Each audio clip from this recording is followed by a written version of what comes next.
प्यारे विद्यार्थियों, नमस्कार। स्वागत है आपका आपके ही अपने YouTube चैनल संस्कृतानुराग पर। विद्यार्थियों, आज मैं JCERT द्वारा संचालित छठी कक्षा की संस्कृत की पाठ्य पुस्तक सुभाषिका प्रथमो भाग के चतुर्दशः पाठ विद्वान सर्वत्र पूज्यते के प्रश्नोत्तर कार्य को लिखित रूप में प्रस्तुत करने जा रहा हूँ। यह प्रश्नोत्तर आपकी आगामी परीक्षाओं के लिए उपयोगी है। अतः यदि आप इन प्रश्नोत्तरों को अच्छी तरह से समझ लेते हैं तो आपको आपकी आगामी परीक्षाओं में काफ़ी सुविधा होगी। तो प्रस्तुत है छठी कक्षा के पाठ 14 विद्वान सर्वत्र पूज्यते के प्रश्नोत्तर कार्य। पहले प्रश्न में दिया है पदानी बोधत, जिसमें शब्दार्थ दिया हुआ है। आप अपनी पाठ्य पुस्तक में देख लेंगे और संभव हो सके तो उसे याद भी कर लेंगे। दूसरे प्रश्न में दिया है उच्चारणम कुरुत। कुछ शब्द हैं, उनका उच्चारण करना है। इसे भी आप अपनी पाठ्य पुस्तक से देख लेंगे। यहाँ मैं तीसरे प्रश्न से प्रारंभ करता हूँ, जिसमें दिया है अधोलिखितानाम प्रश्नानाम उत्तरानि लिखत। नीचे लिखे गए प्रश्नों के उत्तर लिखें। इसका पहला प्रश्न, विद्या किम ददाति? विद्या क्या देती है? इसका उत्तर होगा विद्या विनयम ददाति। विद्या हमें विनम्रता प्रदान करती है। विनयम का अर्थ होता है विनम्रता। दूसरा प्रश्न, विदेशेषु किम धनम? विदेशों में धन क्या है? इसका उत्तर होगा विदेशेषु विद्या धनम। विदेशों में विद्या को ही धन माना गया है, या विदेशों में विद्या ही धन है। अगला प्रश्न, खलस्य विद्या किमर्थम भवति? दुष्टों की विद्या या दुष्ट लोगों की विद्या किस लिए होती है? इसका उत्तर होगा खलस्य विद्या विवादाय भवति। दुष्टों की विद्या या दुष्ट लोगों की विद्या विवाद करने के लिए, तर्क वितर्क करने के लिए, झगड़ा करने के लिए होती है। दुष्ट लोग अपनी विद्या के बदौलत वाद विवाद करते हैं और कई बार एक दूसरे से झगड़ा भी कर लेते हैं। अगला प्रश्न, साधोः विद्या किमर्थम भवति? सज्जनों की विद्या या सज्जन लोगों की विद्या किस लिए होती है? इसका उत्तर होगा साधोः विद्या ज्ञानाय भवति। सज्जनों की विद्या ज्ञान के लिए होती है। सज्जन लोग ज्ञान अर्जित करने के लिए विद्या को प्राप्त करते हैं। अगला प्रश्न, राजा कुत्र पूज्यते? राजा कहाँ पूजे जाते हैं या राजा का सम्मान कहाँ होता है? इसका उत्तर होगा राजा स्वदेशे पूज्यते। राजा अपने देश में पूजे जाते हैं। जहाँ के वे राजा होते हैं वहाँ उनकी पूजा होती है, अर्थात वहाँ उनका सम्मान होता है। अगला प्रश्न, विद्वान कुत्र पूज्यते? विद्वान कहाँ पूजे जाते हैं या विद्वानों का सम्मान कहाँ होता है?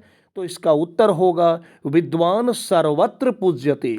विद्वान सभी जगह पूजे जाते हैं, अथवा विद्वानों का सम्मान सभी जगह होता है। अगला प्रश्न, चौथा प्रश्न, उदाहरणानुसारम पदानि रचयत। उदाहरण के अनुसार पदों की रचना करें। देखिए, यहाँ दिया है ऊपर में कि आदेशार्थे, मतलब आदेश के अर्थ में, जिसको कहते हैं लोट लकार। फिर दिया है वर्तमान काले, कि वर्तमान काल में, और भविष्यत काले। भविष्यत काले लीट लकारे और वर्तमान काल को कहते हैं लट लकार। तो देखिए, यहाँ सबसे पहले है पश्यतु।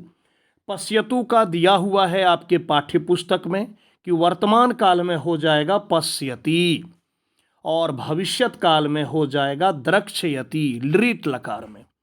तो अब रक्षतु, तो रक्षतु का रक्षति हो गया, लट लकार में, और लृट लकार में हो गया रक्षिष्यति। उसके बाद है तरतु। तरतु का हो गया लट लकार में तरति, और लृट लकार में हो गया तरिष्यति। फिर है गच्छतु। इसका लट लकार में हो गया गच्छति, और लृट लकार में हो गया गमिष्यति। गच्छिष्यति नहीं होता है, गमिष्यति। उसके बाद है लिखतु। इसका लट लकार में हो गया लिखति, और लृट लकार में हो गया लेखिष्यति। आगे बढ़ते हैं 5वें प्रश्न की ओर। इसमें कह रहा है उचित कथनानाम समक्षम आम, अनुचित कथनानाम समक्षम नौ इति लिखत। जो कथन उचित है, जो सही है, उसके सामने आम लिखना है। आम का अर्थ होता है हाँ, और जो कथन अनुचित है या गलत है उसके सामने लिखना है नो, अर्थात नहीं।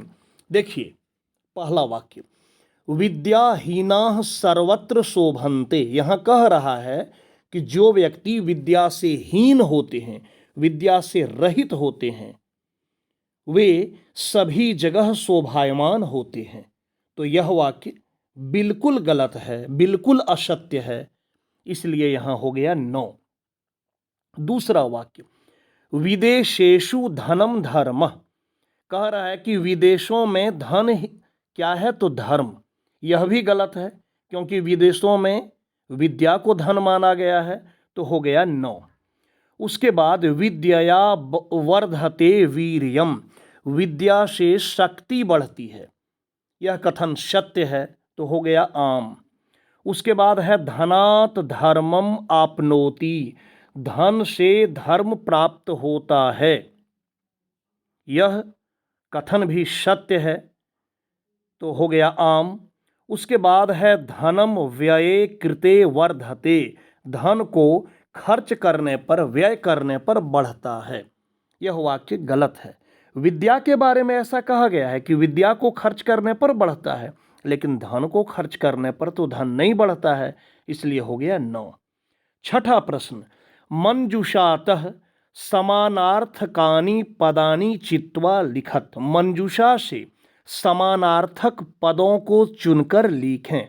समानार्थक का अर्थ हो गया समान अर्थ वाला, जिसे आप पर्यायवाची भी कहते हैं।